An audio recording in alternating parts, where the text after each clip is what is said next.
Wake up, wake up, wake up. Welcome to Daily Instructions Live with Coach Bakar, Bakar Bay, and I'll bring you a message today. Wake up, wake up, wake up. Welcome to Daily Instructions Live with Coach Bakar Obey. I'm here just to share some inspiration and insights with you. Today's word is going to be all about gratitude. Question came to me earlier this day is how can one truly be grateful? And I want to make a distinction between showing or giving gratitude and truly being grateful in any and everything you do. So, one of the first things I want you to do is take inventory. All right.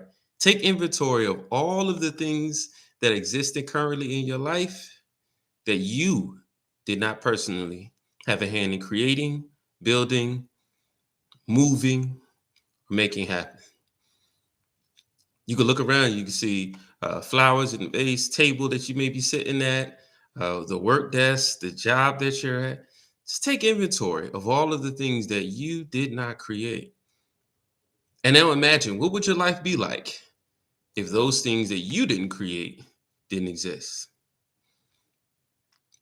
So that's to me what grateful and gratitude really comes from is recognizing, man, we could have so much less if it was all on us. And so my attitude of gratitude definitely comes from recognizing all of that's around me, all that's available has been put here for me by others, uh, all throughout history and all throughout time. All right, so that's number one instruction is take inventory. Check all of the things that are meaningful and valuable to you that you didn't put there, and show your appreciation for it. Express that appreciation. It could be personally, internally, or outwardly, just by saying thankful. Say a word of praise. Praise God, praise the hands that did this, the person that prepared this food, the farmers that planted those seeds. Because without all of these hands at work, we wouldn't have the quality and convenience that we may have in the lives we have today.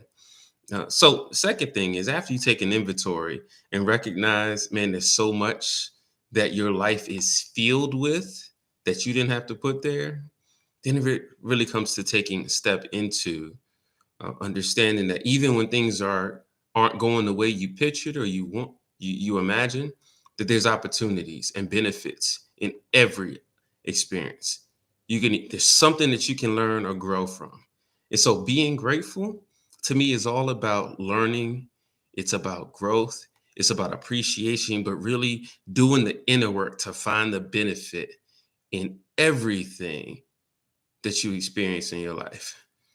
And I know that I hear people in my ear and in my mind and in conversations that I have regularly will say, well, what if things aren't going well, and they go tell you a story. They'll tell you a story about, the the hardships that they've experienced in their lives, somebody that may have wronged them, some things that were out of their control, right? Real tragedies and traumas that they've experienced, and ask yourself, man, how do I show gratitude for something so ill, so evil, or so heinous? And first thing I'm going to always do is show compassion, right? Is recognize that we all have traumas, and your traumas are no less than anyone else's. But be grateful that you're still here. That's where I start. Is be grateful that you're here. Is recognize through all of that, I'm still here. I'm a survivor. I'm a fighter. I'm a winner in that regard. So no matter the hardship or trauma, and if you're still alive, if you're still working, have a chance to work through it, to overcome and to grow from it, you have something to be grateful for, if nothing else. And so to me, being grateful, being good and giving and thankful really comes from looking at yourself, again, taking inventory, recognizing that you're still here. And then number three is it's in your thinking. It's not just in what you say, but looking for the benefit in everything. And that can be a challenge, right? I talked about the trauma of looking for the benefit in trauma, but what if What about the things that haven't occurred, or you haven't had a chance, the hopes, the dreams, the wishes that you have? How can you be grateful for those things even though they don't exist yet? And I love one of the instructions I grew up with. It says, teach him gratitude and he'll receive the benefit. And something Napoleon Hill writes in, Think and Grow Rich, that I'm happy and grateful now that, and usually expressing a desire. So for those desires in your life, how can I be grateful for the things that I desire that I haven't materialized or manifested? And in my experience and in my coaching and in the work that I do with individuals every day, it's about recognizing that the things that you desire, you have to act as if they're already in your experience or in your possession. All right. Many of us, all right, can wake up and say, I'm thankful for the air that I breathe. Hey, I didn't put it there, so I'm grateful there. Right. It may not be the best air. Some places they don't have great quality air, but I'm still able to breathe. Right? But maybe you find yourself in a situation where you don't have air. You're swimming, you're drowning, or may feel like you're drowning in life. And all you want is just for a gulp of air. Right? You've got to work for it. You've got to do the work and take action toward it. But put in your mind, oh man, I'm grateful for the air. I'm grateful for the experience. I'm grateful for the things that are to come ahead of it. Give gratitude in advance for those things that you wish to come to you. And then the benefit of will receive, because you'll act as if they're already in your experience. You'll act as if they're already in your possession. So that's where gratitude in the past, present, and future.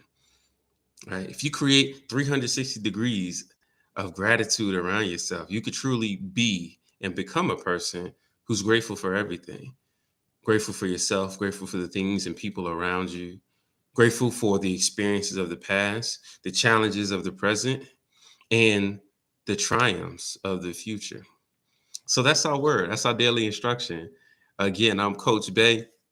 Connect with me and our accountability community, Habit to Greatness, where we're working with individuals every day to help them rewrite their rules, rewrite the laws that they live by so that they can live more free, more fulfilled, more purposeful, prosperous, and profitable lives.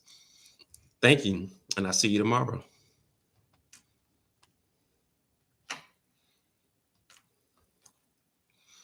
Now,